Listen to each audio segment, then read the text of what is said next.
Guna menghidupkan kembali geliat kesenian dan budaya di Kabupaten Muara Enim butuh semangat persatuan, penggiat kesenian, dan mengaktifkan kembali gedung kesenian.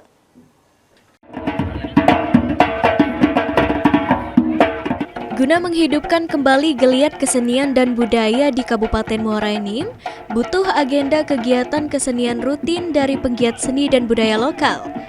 Mulai dari kegiatan seni dan budaya, dengan kearifan lokal hingga kegiatan seni kontemporer, harus dilakukan sebagai motor penggerak bagi masyarakat di wilayah Muara Enim. Bupati Muara Enim Edison mengapresiasi para penggiat seni di Muara Enim yang sudah aktif dalam kegiatan seni dan budaya.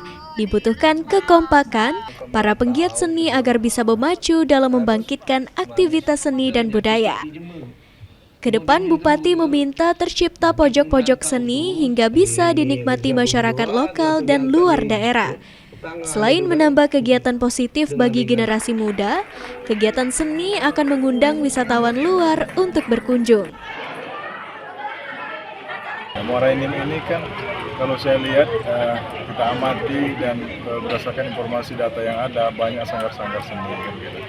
Nah, kenapa tidak kita walaupun tidak sama ya mencontoh seperti kota-kota di Jawa terutama Jogja selanjutnya hidup berkesenian ini di kotanya ini dipenuhi dengan pojok-pojok kesenian kan gitu. Dan di sini namanya gedung kesenian ini pusatnya pegiat seni untuk mengekspresikan karya-karyanya gitu.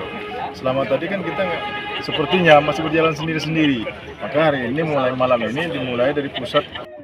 Selain memperbanyak pojok-pojok seni yang digelar, pemerintah Kabupaten Muara Enim saat ini sedang mengembalikan fungsi pokok dari Gedung Kesenian Dayang Rindu untuk pusat kegiatan seni. Mardiansyah, PAL TV.